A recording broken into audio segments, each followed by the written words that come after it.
Hi friends, ఎట్లున్నారు? మంచిగా ఉన్నారా? నేనైతే మంచిగా ఉన్నా, మీరు కూడా మంచిగా ఉండాలని మనస్ఫూర్తిగా కోరుకుంటున్నా. Welcome back to our YouTube channel SK Kotagi. నేను కూడా ఫస్ట్ టైం ట్రై చేస్తున్నా ఈ కర్రీని, కానీ టేస్ట్ మాత్రం ఇంత మంచిగా వస్తుందని నేను అస్సలు అనుకోలేదు. టేస్ట్ మాత్రం చాలా బాగుంది. అసలు ఏం కర్రీ వండుతున్నాం అని అనుకుంటారు కదా, అదేనండి దొండకాయ మసాలా కర్రీ అయితే చేస్తున్నా. ఫస్ట్ టైం చేసిన టేస్ట్ మంచిగా ఉంటే కొంచెం ఫీలింగ్ వేరే ఉంటది కదా, అందుకే అట్లా చెప్తున్నా. ఇలా బోల్దాంతప్పుడు అయితే పెద్ద ఇన్సిడెంట్ అయితే జరిగిందనమాట.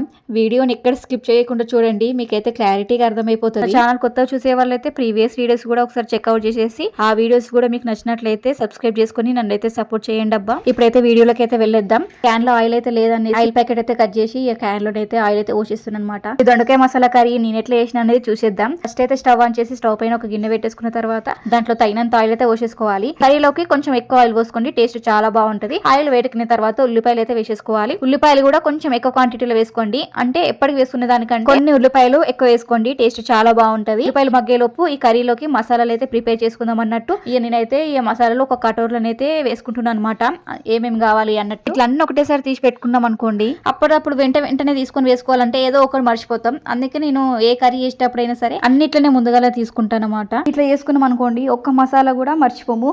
లాస్ట్ లో ఇది వేసేది వేస్తే బాగుండు, టేస్ట్ చాలా బాగొచ్చు అనుకుంటాం కదా, అట్లా ఏం కాకుండా ఉంటది అనమాట. ఇప్పుడైతే వీటిని అయితే వేయించేసుకుంటున్నా. ఫస్ట్ అయితే ఒక చిన్న కడాయి అయితే పెట్టేసి ఒక 4 టేబుల్ స్పూన్ పల్లీలు, 3 టేబుల్ స్పూన్ ధనియాలు వేసేసి ఒక 2 మినిట్స్ ఫ్రై చేసేసుకున్న తర్వాత ఒక 1 టేబుల్ స్పూన్ నువ్వులు వేసేసినాక ఒక 2 మినిట్స్ ఫ్రై చేసుకోండి. లాస్ట్ లో ఒక 1/2 టేబుల్ స్పూన్ గసగసాలు వేసేసిన వెంటనే స్టవ్ బంద్ చేసి వేరే ప్లేట్లకి అయితే తీసేసుకొని వీటిని అయితే పూర్తిగా చల్లారనివ్వాలి. ఇవి చల్లారే లోపు ఉల్లిపాయలు అయితే మగ్గిపోయినాయి కదా, ఉల్లిపాయలు మగ్గిపోయిన తర్వాత ఒక 1 టేబుల్ స్పూన్ అల్లం వెల్లుల్లి పేస్ట్, ఒక 1/2 టేబుల్ స్పూన్ పసుపు వేసేసి ఇవి పచ్చివాసన పోయేంత వరకు ఫ్రై చేసేసుకోవాలి. ఇవి పచ్చివాసన పోయిన తర్వాత దొండకాయ ముక్కలు అయితే వేసేసుకోవాలి. దొండకాయ ముక్కలు వేసిన తర్వాత దొండకాయ ముక్కలు వేసినాక ఒకసారి కలిపేసుకొని మూత పెట్టేసి వీటిని అయితే మగ్గించుకోవాలి. ఇవి మగ్గేలోపు పల్లీలు అయితే చల్లారిపోయినాయి కదా, అంటే మసాలాలు అయితే చల్లారిపోయింది కదా, వాటిని అయితే ఒక మిక్సీ జార్లోకి అయితే వేసేసుకొని మెత్తగా అయితే మిక్సీ అయితే పట్టేసుకోండి.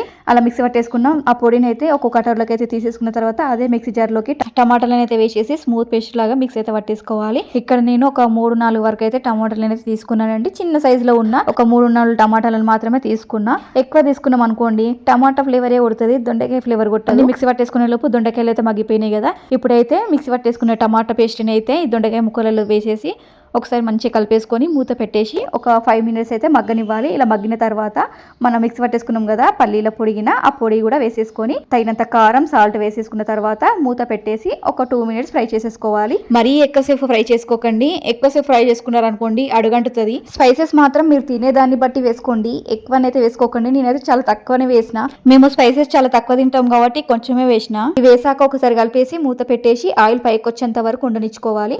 ఆయిల్ పైకి వచ్చిన తర్వాత అందులో ఒక చిన్న గ్లాసుడు వాటర్ అయితే పోసేసుకొని మళ్ళీ ఒకసారి కలిపేసుకొని దొండకాయ పూర్తిగానైతే ఉడికించేసుకోవాలి. కూర ఎట్లు ఉడికిందని మనకి ఎట్లా తెలియాలని కొందరు అంటుంటారు కదా, కూర ఎట్లు ఉడికిందని మనకి ఎట్లా అర్థమవుతుంది అంటే ఆయిల్ అంతా పైకి వచ్చేస్తుంది కదా, అలా ఆయిల్ అంతా పైకి వచ్చిందంటే కూర మొత్తం ఉడికిపోయినట్లే. అలా ఉడికిపోయిన తర్వాత లాస్ట్ లో కొంచెం కొత్తిమీర వేసేసి దించేసి అంతే, ఎంతో టేస్టీగా దొండకాయ మసాలా కర్రీ అయితే రెడీ. లాస్ట్ లో కొత్తిమీర వేస్తాం కదా, కొత్తిమీర ఫ్లేవర్ అయితే చాలా బాగుంటుంది, నాకైతే బాగా నచ్చుతుంది ఆ ఫ్లేవర్ అయితే.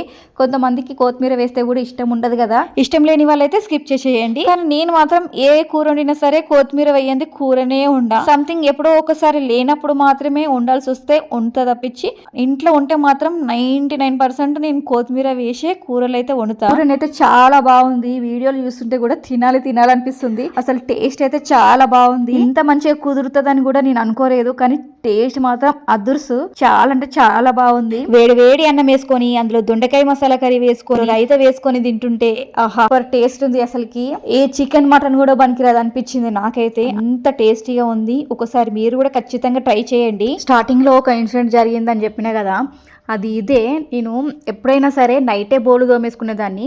ఆ రోజు ఏదో కొంచెం హెల్త్ బాగాలేక పొద్దున్నైతే దొంగం తీయని అనుకున్నా. పొద్దుగాలనేమో కొన్ని బోలు తీసుకొని బయట వేసి దొంగదాం అనుకునే లోపే కోతులు అయితే వచ్చినాయి అనమాట.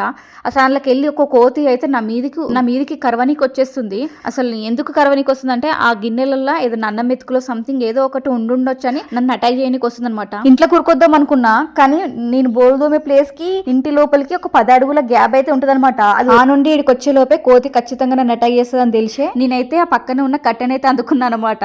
ఇప్పుడు చెప్తుంటే నవ్వొస్తుంది, అప్పుడైతే ఒళ్ళంతా చెమటలు, అసలు షవరింగ్ వస్తుంది. 2-3 నిమిషాల దాకా అది నన్ను బెదిరించుడు, నేను దాన్ని బెదిరించుడే సరిపోయింది. మీరే చూడండి అవి ఎట్లా అరుస్తున్నాయో, అవి ఎట్లా కొట్టుకుంటున్నాయో, వీరే కూడా చూసిన ఆ భయంతో.